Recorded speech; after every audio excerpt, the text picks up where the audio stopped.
Hello guys, स्वागत है आपका इग्नू क्लासेस में। तो आज हम करने वाले हैं BHIC 134 का एक बहुत ही महत्वपूर्ण टॉपिक, बंगाल का विभाजन, मुस्लिम लीग का गठन।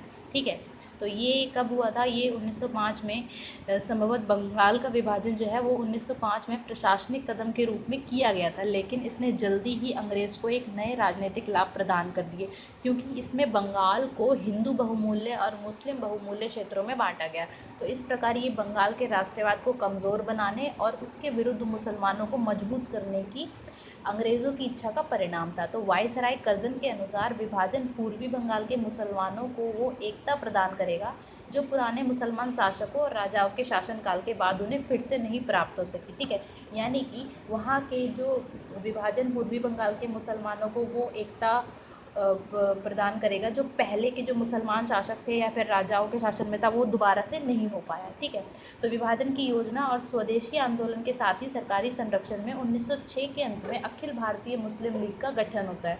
यानी कि विभाजन की योजना और स्वदेशी का आंदोलन के साथ साथ ही सरकारी संरक्षण में मुस्लिम लीग का जो है वो गठन हो जाता है। और इस दल में आगा खां, ढाका के नवाब और नवाब मुहासिनुल और मुल्क जैसे बड़े बड़े ज़मींदार और पहले के जो नौकरशाह या उच्च वर्गीय मुसलमान थे वो सब शामिल थे।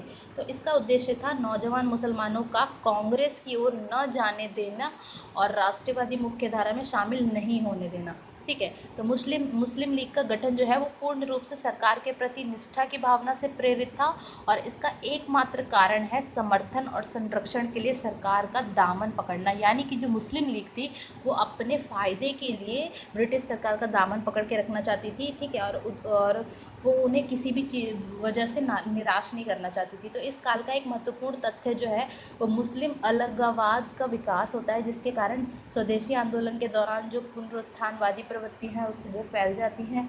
सरकार का ये प्रचार कि बंगाल के विभाजन से मुसलमानों को फ़ायदा होगा, इसकी वजह से। और तीसरा था सांप्रदायिक दंगे भड़कना, यानी कि अपने अपने धर्म को श्रेष्ठता देना। और स्वदेशी आंदोलन के दौर में पूर्वी बंगाल के कम कई सांप्रदायिक दंगे होते हैं, मतलब धर्म को लेकर के चीज़ें काफ़ी बिगड़ जाती हैं।